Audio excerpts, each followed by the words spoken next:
न जाने एक निगाह में क्या ले गया कोई, न जाने एक निगाह में क्या ले गया कोई, मेरी तो जिंदगी चुरा ले गया कोई।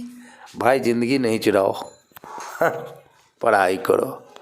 क्लास 9th में स्वागत है आप लोगों का। एक्सरसाइज 3.3 का पहला प्रश्न सोल्व करेंगे हम इस वीडियो में। तो लीजिए देखते हैं, किस चतुर्थांश में या किस अक्ष पर बिंदु -2,4, 3,-1, -1,0, 1,2 और -3,-5 स्थित है। कार्तीय तल पर इनका स्थान निर्धारण करके अपने उत्तर सत्यापित कीजिए। मतलब सबसे पहले तो आपको बताना है कि ये पांचों बिंदु किस चतुर्थांश में है या किस अक्ष पर है। इस बात को शो कराने के लिए उसका फोटोग्राफ भी खींचने के लिए कह दिया है कि आप सबसे पहले तो ये बताइए कि आपका ये वाला बिंदु जो है अगर चतुर्थांश में है तो किस चतुर्थांश में है, अगर अक्ष पर है तो कौन सा अक्ष पर है, एक्स अक्ष पर कि वाई अक्ष पर, यह ना प्रश्न पूछ रहा है। चतुर्थांश है तो कौन चतुर्थांश, प्रथम चतुर्थांश कि दूसरा चतुर्थांश कि तीसरा चतुर्थांश कि चौथा। 4 गो चतुर्थांश होता है और 2 गो अक्ष होता है। तो चलिए एक छोटा सा बात आप लोगों को मैं बता दूं, ये आपका वाई अक्ष है, ये आपका एक्स अक्ष है। आपका पूरा जो तल है वो 4 पार्ट्स में बंट गया। इसको प्रथम पाद कहिए चाहे प्रथम चतुर्थांश कहिए। इसमें कोई पॉइंट स्थित होता है तो वो होता है प्लस कॉमा प्लस के रूप में। कैसे होता है स्टूडेंट? प्रथम पाद में स्थित बिंदु कैसे होता है? प्लस कॉमा प्लस, यानी एक्स भी प्लस वाई भी प्लस। ये प्रथम पाद का पहचान हो गया। अगर कोई बिंदु द्वितीय पाद में स्थित है तो माइनस कॉमा प्लस। अगर कोई बिंदु तृतीय चतुर्थांश में स्थित है तो माइनस के बाद भी माइनस। और अगर कोई बिंदु चौथे पाद में स्थित है तो प्लस के बाद माइनस। ये तो हो गया आपको चतुर्थांश में स्थित पॉइंट को पहचानने के लिए। लेकिन अगर एक्स अक्ष पर है या वाई अक्ष पर है तो कैसे पहचानेंगे? तो एक्स अक्ष पर अगर कोई पॉइंट है तो उसका वाई का मान 0 होगा। अगर वाई अक्ष पर कोई बिंदु है तो उसका एक्स का मान 0 होगा। फिर से बोलते हैं, एक्स अक्ष पर अगर कोई बिंदु है तो वाई के मान 0 यानी कॉमा के बाद वाला 0। अगर वाई अक्ष पर कोई बिंदु है तो एक्स का मान 0 यानी कॉमा के पहले वाला 0 हो जाएगा। तो चलिए अभी हम पांचों बिंदु के बारे में जानकारी दे देते हैं। -2,4 पहचानिए, माइनस के बाद प्लस, माइनस के बाद प्लस, यानी एक्स का मान माइनस में, एक्स का मान माइनस में, वाई का मान प्लस में, तो द्वितीय पाद इसका आंसर होता है द्वितीय पाद। तो आप यहां पर लिख दीजिए सेकेंड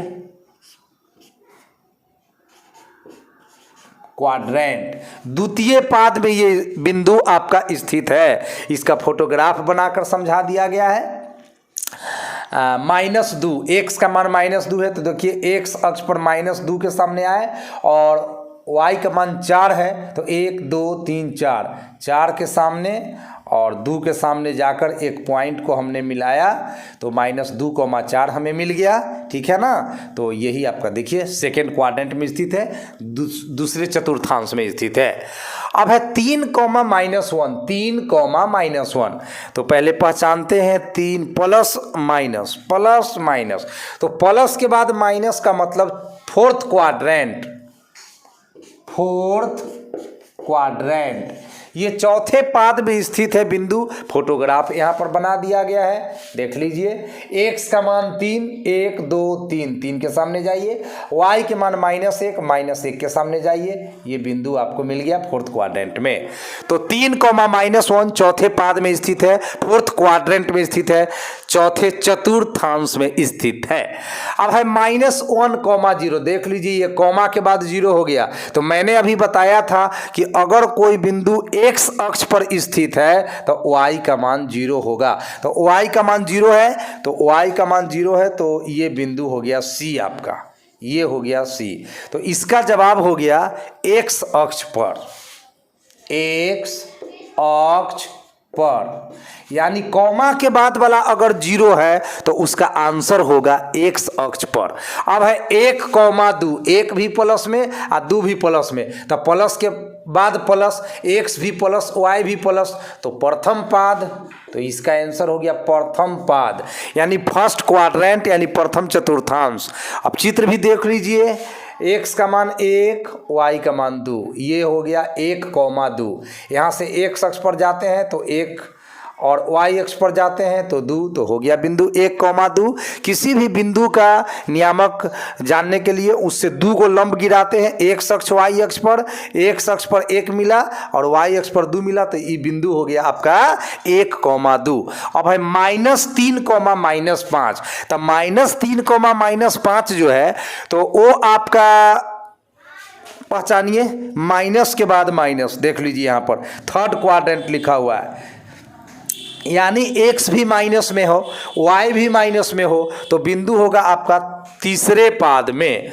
तो यहाँ पर लिख दीजिए तृतीय पाद, यानी कि तीसरे चतुर्थांश में स्थित ये बिंदु है भैया जी। अब फोटोग्राफ की बात है तो x का मान -3, तो x अक्ष पर -1, -2, -3 पे रुकिए, और y का मान -5 है, तो -1, -2, -3, -4, -5, और दोनों को मिलाइए, बढ़ाइए और थर्ड क्वाड्रेंट में जाइए, अब मिल जाएगा बिंदु E। तो -3, -5 आपका थर्ड क्वाड्रेंट में स्थित है, तो उसको डायग्राम बनाकर भी बता दिया गया है, और ऐसे माइनस के बाद माइनस हो तो लिखते हैं चतुर्थ पाद। तो याद रखिएगा, प्लस प्लस प्रथम पाद, minus plus minus plus, minus plus द्वितीय पाद, डबल माइनस तृतीय पाद, और प्लस के बाद माइनस चतुर्थ पाद। x अक्ष पर स्थित बिंदु का y0, y अक्ष पर स्थित बिंदु का x0। तो मिलते हैं इसके दूसरे नंबर क्वेश्चन में, तब तक इसको बहुत अच्छे से समझिए, बहुत अच्छे से समझिए, बहुत अच्छे से समझिए। Thank you. आइए तो सवाल नंबर 2 में स्वागत है आप लोगों का। अक्षों पर दूरी का उपयुक्त एकक लेकर नीचे सारणी में दिए गए बिंदुओं को तल पर आलेखित कीजिए। ये सारणी दिया गया है, इसमें x का मान, y का मान, x का मान, y का मान, x का मान, y का मान, x y दिया गया है, और इन 5 बिंदु को 1 2 3 4 5 बिंदुओं को हम लोगों को ग्राफ पे शो कराना है, यानी कि फोटोग्राफ खींचना है इसका। चलिए सबसे पहले -2,8 को हम लोग इस पे दिखाते हैं कि कहाँ होगा।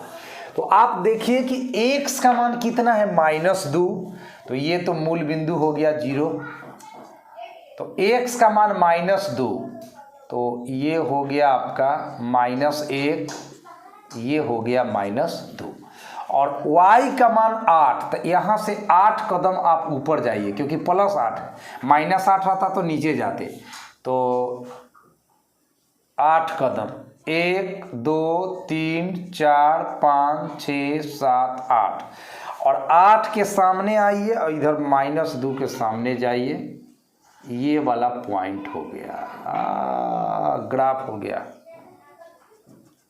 कितना आसान है। इसका नाम दे दीजिए कुछ, ए बिंदु दे दीजिए नाम, -2,8, और माइनस प्लस जानते हैं कि आपका माइनस कॉमा प्लस जो होता है वो सेकेंड क्वाड्रेंट का पॉइंट होता है, तो ये सेकेंड क्वाड्रेंट में स्थित है, हो गया। -1,7, अब x का मान -1, इसमें आपका 1 2 3 4 5 6 7 8।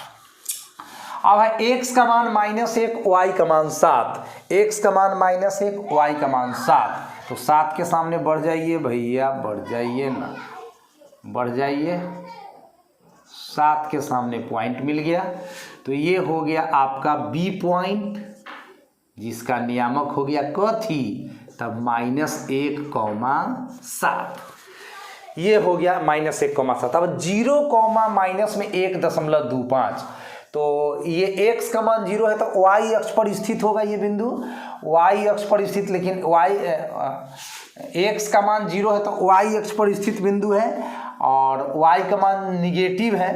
तो यहाँ पे आपका मान लीजिए कि -1 है, यहाँ पे -2 है तो -1.25 तकरीबन यहाँ होगा।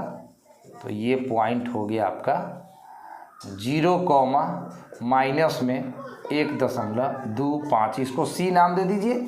यानी कि x का मान 0 है तो वो बिंदु कहाँ होगा, x का मान 0 है तो बिंदु होगा y अक्ष पर, x का मान 0 होगा तब बिंदु होगा y अक्ष पर। y अक्ष पर नीचे इसलिए मूल बिंदु से नीचे क्योंकि y का मान माइनस में है, अगर y का मान प्लस में होता तो ऊपर। अब है 1,3 का ग्राफ खींचना, 1,3 तो x का मान 1, x का मान 1 और y का मान 1, 2, 3। तो चलिए 1 से बढ़िए और 3 से बढ़िए, ये बिंदु हो गया 1,3। ये प्लस कॉमा प्लस है तो ये प्रथम पाद में स्थित बिंदु है, कोई दिक्कत नहीं है क्योंकि प्रथम पाद का पहचान है प्लस कॉमा प्लस। 1 भी प्लस में है और 3 भी प्लस में है तो प्लस कॉमा प्लस प्रथम पाद में रहता है। तो ये ग्राफ हो गया। उसके बाद है 3, -1 तो x वाला 3, 1, 2, 3, x वाला 3 और y वाला -1 तो -1 के सामने बढ़िए, 3 के सामने बढ़िए। तो x का मान 3, y के मान -1। तो यहाँ पर a नाम दिए थे, b नाम दिए थे और इसको कहाँ गया, c नाम दिए थे, इसको d नाम दिए थे, इसको e नाम दे देते हैं। तो ये आपका 4th क्वाड्रेंट है। अब 4th क्वाड्रेंट का पहचान है प्लस के बाद माइनस। तो देख लीजिए 3 प्लस में है और 1 माइनस में है। तो इसी के साथ खत्म हो गया आपका नियामक ज्यामिति। 9th क्लास में नियामक ज्यामिति में बस इतना ही जानना था। आप इतना जान लीजिए कि मूल बिंदु का नियामक 0,0 होता है। ये रहा मूल बिंदु, इसको अंग्रेजी में ओरिजिन बोलते हैं। y अक्ष, x अक्ष जहाँ पे एक दूसरे को काट दिया उसको मूल बिंदु कहते हैं। ये जान लीजिए, ये प्रथम पाद है, ये द्वितीय पाद है, ये तृतीय पाद है, ये चतुर्थ पाद है। इतना जान लीजिए। प्रथम पाद में कोई बिंदु है तो x + y प्लस, द्वितीय पाद में x - y प्लस, तृतीय पाद में अगर कोई बिंदु है तो दोनों माइनस, x - y माइनस, और चतुर्थ में आपका x + y माइनस।